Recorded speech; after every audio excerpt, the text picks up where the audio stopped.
जय हिंद साथियों, स्वागत है हमारे YouTube channel AK electrical classes में। मैं हूं अजय प्रजापति। मैं लेकर आऊं आपके लिए महत्वपूर्ण जानकारी। मध्य प्रदेश बिजली विभाग द्वारा जबलपुर जोन की डॉक्यूमेंट वेरिफिकेशन की डेट जारी कर दी गई है। किन किन डिपार्टमेंट के लोगों को बुलाया गया है, कौन कौन पोस्ट के लिए डॉक्यूमेंट वेरिफिकेशन के लिए बुलाया गया, कौन कौन सी डेट होगी, कौन कौन से डॉक्यूमेंट लगे, आपको जो नोटरी करानी है वो उसमें क्या लिखवाना है, कितने का स्टाम्प बनेगा, ये सारी इन्फॉर्मेशन हम आपको इस वीडियो में देंगे। यदि दोस्तों आप हमारे चैनल से नए जुड़ रहे हैं तो चैनल को सब्सक्राइब कर लीजिए, बेल आइकन को प्रेस कर लीजिए, क्योंकि हम हर ITI एग्जाम की तैयारी हमारे यूट्यूब चैनल पर निःशुल्क कराते हैं और हर गवर्नमेंट एग्जाम की इन्फॉर्मेशन हमारे यूट्यूब चैनल पर सबसे पहले हम आपको देते हैं।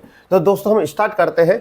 मध्य प्रदेश पूर्व क्षेत्र विद्युत वितरण कंपनी लिमिटेड, ब्लॉक शक्ति भवन, रामपुर, जबलपुर जोन के लिए सूचना है। अब इन्होंने जो विषय इन्होंने विषय दिया है कि जो दस्तावेज का सत्यापन, डॉक्यूमेंट वेरिफिकेशन और हमारा फिजिकल जो होगा उसकी सूचना के लिए इन्होंने पत्र जारी करा गया है। उसने बोला कि मध्य प्रदेश पश्चिमी विद्युत वितरण कंपनी लिमिटेड इंदौर द्वारा 4th और 3rd ग्रेड के जो पद थे उनके लिए भर्ती प्रक्रिया का विज्ञापन जो जारी किया गया था इस डेट को, उनका हम क्या कर रहे हैं, डॉक्यूमेंट वेरिफिकेशन और शारीरिक दक्षता परीक्षण। तो दोस्तों मैं बता दूं कि हम आपका जो भर्ती का मेन जोन था, नोडल था, वो इंदौर था। इंदौर से ही पूरी भर्तियां मध्य प्रदेश की जो बिजली विभाग है वो पूरा जोन इंदौर ही इसको चलाता है। तो जितनी भी सारी चीजें हुई है वो इंदौर जोन से ही पूरी आपकी कनेक्टेड है। तो अब जबलपुर में किन किन लोगों को क्या डेट है, इंजीनियर वालों के लिए, लाइनमैन वालों के लिए क्या क्या चीजें हैं, कब दस्तावेज देना है। तो मैं पहले बता दूं कि आपको मध्य प्रदेश पूर्व क्षेत्र विद्युत वितरण कंपनी लिमिटेड जबलपुर हेतु आपको चयनित जो विद्यार्थी चयनित हुए उन अभ्यर्थियों का दस्तावेज और सत्यापन और शारीरिक दक्षता परीक्षण होगी, यानी आपका डॉक्यूमेंट वेरिफिकेशन होगा और आपका फिजिकल होगा। इसमें आपको कहा जाना है तो आपको केंद्रीय परीक्षण संस्था SPB2 नया गांव पूर्व क्षेत्र विद्युत वितरण कंपनी लिमिटेड जबलपुर में आपको जाना। ये आपका एड्रेस है दोस्तों। आपको एड्रेस को आप नोट कर लीजिएगा, जो दूसरी जगह से है तो आप थोड़ा सा देख लीजिएगा इसको। अब दोस्तों इसके लिए हमें क्या, कौन कौन लोगों को ये बुलाएंगे, तो दोस्तों ये पूरा मैं आपको टेलीग्राम चैनल हमारे डाल दूंगा, उस पर डिस्क्रिप्शन में हमारी लिंक दी गई है, आप वहाँ जाके भी इसको पूरा पढ़ सकते हैं। तो पहले मैं स्टार्ट करता हूँ कौन कौन लोगों को यहाँ पर बुलाया गया है और किस सूची में किसको रखा गया था। दोस्तों आपको ध्यान से यहाँ देखना है सारी चीजें। तो जो दस्तावेज का सत्यापन है वो इन्होंने बोला है कि दिनांक 25/6/2025 यानी 25 जून से आपका स्टार्ट हो जाएगा, समय प्रातः 11 बजे से। अब 25 जून को इन्होंने किस किस को बुलाया है, तो कनिष्ठ अभियंता सिविल, यानी जो इंजीनियर थे सिविल से, उन्होंने जो एग्जाम दी थी उसके 2 पद थे, 2 पद के लिए उन्होंने बुलाया गया। उनकी सूची दी किन किन लोगों को बुलाया गया। सरल क्रमांक 1 से 2 तक, ये सर कहाँ मिलेगी, तो ये नीचे मिलेगी, आप हमारे टेलीग्राम चैनल से जाकर पढ़ सकते हो उन जिन बच्चों का नाम आ रहा है। वैसे ही इलेक्ट्रिकल इंजीनियर डिस्ट्रीब्यूशन में टोटल 10 लोगों को अभ्यर्थी के चयन के लिए बुलाया जाएगा। सरल क्रमांक 1 से 10 तक सूची में उनका नाम है। वैसे ही प्रोग्राम प्रशिक्षु में कितने का 6 टोटल पोस्ट है, 1 से 6 तक की लिस्ट में इसका नाम दिया जाएगा। वैसे ही कल्याण सहायक प्रशिक्षु है, उसमें 2 पद के लिए सरल क्रमांक 1 से 2 तक में लिस्ट में नाम दिया जाएगा। ये तो हो गया इंजीनियरिंग या हमारा ग्रेजुएशन लेवल की पोस्ट के लिए। अब हम आते हैं और जो बाकी हुई बची हुई पोस्ट है, तो दस्तावेज। अब ये तो 25 तारीख के बाद 26 तारीख को किन किन लोगों को बुलाया जाएगा, तो दस्तावेज के लिए 26 तारीख को 11 बजे आपको आना है। कनिष्ठ अभियंता विद्युत वितरण, जिसके टोटल 30 विद्यार्थियों को चयनित किया गया है। इसमें सूची आपको सरल क्रमांक 11 से 40 तक में जिन विद्यार्थियों का नाम है उनको 26 तारीख को डॉक्यूमेंट वेरिफिकेशन के लिए जाना है दोस्तों। वैसे 27 तारीख को किसको जाना, विधि सहायक प्रशिक्षक, जिन्हें विधि सहायक के लिए फॉर्म भरा था, जिनका विद्यार्थी का चयन हुआ 3 पद के लिए, उनको 1 से 3 तक की सूची में जिन जिन का नाम है वो सब 27 तारीख को डॉक्यूमेंट वेरिफिकेशन के लिए जबलपुर में जाइए प्रातः 11 बजे। अब लाइनमैन को कब जाना है, तो लाइनमैन को दोस्तों हर दिन अलग अलग डेट दी है, अलग अलग व्यक्ति के लिए अलग अलग डेट है। तो जिन बंदों के जिस सूची में नाम आते हैं प्लीज उसमें ही जाए, नहीं तो अन्यथा आपकी भर्ती क्या हो जाएगी, निरस्त की जाएगी। तो लाइन अटेंडेंस के लिए दस्तावेज स्थापित कितनी तारीख से होंगे, फिजिकल और दोनों दस्तावेज। तो 72 विद्यार्थी को इन्होंने 7 जुलाई को बुलाया गया। कब बुलाया गया, 7 जुलाई को। और कब सूची 1 से 72 नंबर की सूची में जिसका नाम है वो 7 तारीख को जाएगा। उसके बाद 73 से 143 नंबर तक की सूची में जिन लोगों का नाम आएगा उसको 8 तारीख को बुलाया जाएगा। जिनका 9 तारीख में सूची नंबर 144 से 214 में नाम है वो 9 तारीख को जाएंगे, 9 जुलाई को। वैसे 10 जुलाई को 215 सूची से 285 तक के जो नाम आएंगे वो 10 तारीख को जाएंगे। यहाँ 71 पद के लिए बुलाया जाएगा। यानी 71 यानी 71 विद्यार्थियों को चयनित किया गया। 71 उसी में चयनित किया 11 तारीख को, सूची नंबर 286 से 356 तक। वैसे 38 लोगों को 14/7/2025 को 357 से 394 तक की सूची में जिसके नाम उनको बुलाया गया है। वैसे 36 विद्यार्थी को 15 जुलाई को बुलाया गया 395 से 430 तक की सूची के व्यक्ति को।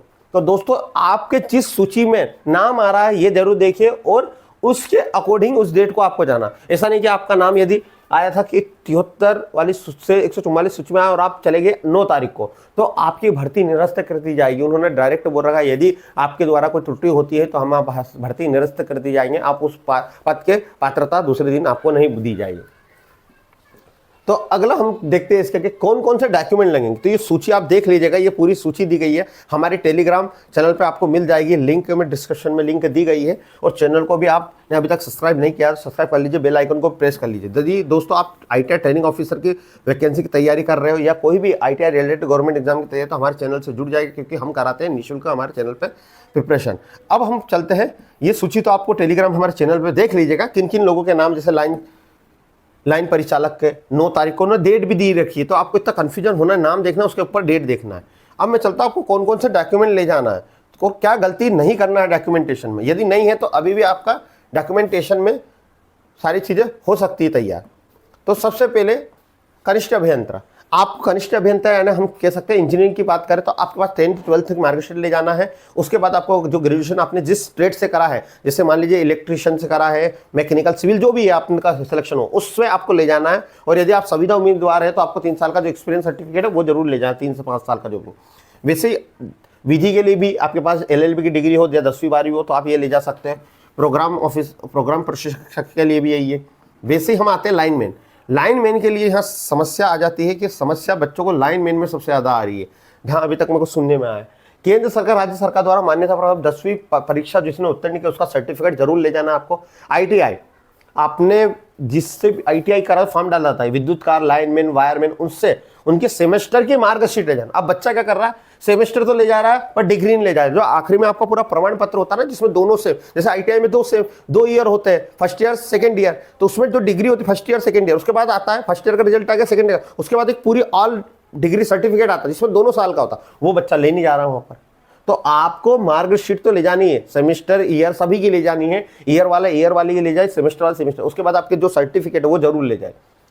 उसके बाद जो तार मिस्त्री का सर्टिफिकेट, ओवरहेड का प्रमाण पत्र वो ले जाए जो विद्यार्थी ने डाला था। उसके बाद जिन्होंने प्रमाण पत्र, जो लाइनमैन का प्रमाण पत्र जिन्होंने यानी काम कर रहे थे संविदा कर्मचारी, वो जरूर अपने साथ सर्टिफिकेट ले जाए। उसके बाद आपको क्या क्या चाहिए, तो 4 आपको कलर्ड फोटो चाहिए, उसमें नाम होना चाहिए, आपका पोस्ट होनी चाहिए, एप्लीकेशन नंबर लिखे होने चाहिए, तो ये जरूर लिखना। अब बच्चा ना केवल यहाँ पर क्या ले जा रहा है, वो फोटो ले जा रहा है, उस पर केवल कुछ भी नहीं, तो उस पर उन्होंने बोल दिया 4 हमको A4 साइज के पेपर पर चस्पा लगाकर अपना नाम, पोस्ट एवं एप्लीकेशन नंबर लिखे। क्लियर है। फिर आधार कार्ड होना चाहिए, मूल निवासी प्रमाण पत्र होना। मूल निवासी प्रमाण पत्र आपको ध्यान रखना, मूल निवासी जो प्रमाण पत्र है वो आपके पास नहीं है तो बनवा लीजिएगा, बन जाएगा 3 से 4 दिन। वैसे अगला होता है जाति प्रमाण पत्र। जाति प्रमाण पत्र, यदि आप आरक्षित वर्ग से आपने फॉर्म भरा है, ST SC OBC कैटेगरी से, तो जरूर आपके पास SDM से नीचे कैटेगरी के आपके पास जो जाति प्रमाण पत्र है वो होना नहीं चाहिए। ये लोक सेवा केंद्र में बन जाता है, आप जाके 5 से 10 दिन में आपका बन जाएगा। उसके बाद मीटर वाचक वालों के लिए जो अनुभव प्रमाण पत्र वो देख लीजिएगा आपने जो। उसके बाद और क्या चीज़ है, स्टाम्प मेन होता है। स्टाम्प के मैं बता दूं तो आपको सभी को, आप कोई से भी डिपार्टमेंट में यदि कोई से भी पोस्ट के लिए आप सिलेक्ट हुआ, आपको सभी को 100 रुपये का स्टाम्प बना। उस स्टाम्प में लिखवाना क्या, तो उस स्टाम्प में ये पूरा आपको लिखवाना है कि मैं घोषित करता हूँ कि मेरे द्वारा जो ऑनलाइन पत्र मैंने भरा था उसमें मेरे द्वारा जो जानकारी उपलब्ध करी गई थी वो दस्तावेज और अभी जो दस्तावेज कर रहा हूँ वो बिल्कुल सही है। यदि उन दस्तावेज में कुछ कमी पाई जाती है तो ये भर्ती निरस्त कर जाएगी, इसका जिम्मेदार मैं खुद रहूँगा। तो इस तरह का आपको पूरा ये लिखाना है कि मेरे द्वारा कोई झूठा वादा नहीं किया जा रहा है। तो दोस्तों ये तो हो गया है आपका स्टाम्प, इसको देख लीजिएगा, ऐसा कि ऐसा आपको उतराना टेलीग्राम पे मिल जाएगा, इसमें कोई इशू नहीं है। उसके बाद सर क्या करना है, हाँ जो लाइन परिचालक तो उनको शारीरिक आपको दोनों चीज़ देनी है, आपको फिजिकल भी देना है और आपको क्या देना है, आपको डॉक्यूमेंटेशन भी देना है। तो फिजिकल क्या रहेगा, तो फिजिकल आपका रहेगा जो खंबे पे आपको जो पोल होता है उस पोल पे आपको 2 मिनट में, कितने मिनट में, 2 मिनट में चढ़ना भी उतरना है। कितने मिनट में, 2 मिनट में। क्या लेके, 15 किलो वजन लेके। और दूसरा आपको करना है 1 किलोमीटर चलना। कितने किलोमीटर? 1 किलोमीटर चलना है आपको। उसके बाद 15 किलो वजन लेके, कितना किलो वजन लेके? 15 किलो, 10 मिनट में। तो आप चल के जाओ, दौड़ के जाओ, ये आपके ऊपर वजन है, क्योंकि कुछ रास्ता होता है, टूल होती है, तो ये सारी चीज़ें आपको लेके वहाँ पे जाना है। उसके बाद आपको याद रखना है कि इन्होंने बोल दिया है कि आप जो भी डॉक्यूमेंट के लिए आ रहे हैं वेरिफिकेशन के लिए, तो आपको कोई भत्ता नहीं दिया जाएगा। ये आप आपके स्वयं के पैसे से आप आइएगा। यहाँ पर कोई भी आपको कंपनी द्वारा कोई भी यात्रा का भत्ता नहीं दिया जाएगा। तो दोस्तों, आपको जानकारी पसंद आई होगी। जानकारी पसंद आई तो वीडियो को लाइक कर दीजिए, चैनल को सब्सक्राइब कर लीजिए। मिलते हैं फिर एक नई वीडियो के साथ। जय हिंद, जय भारत।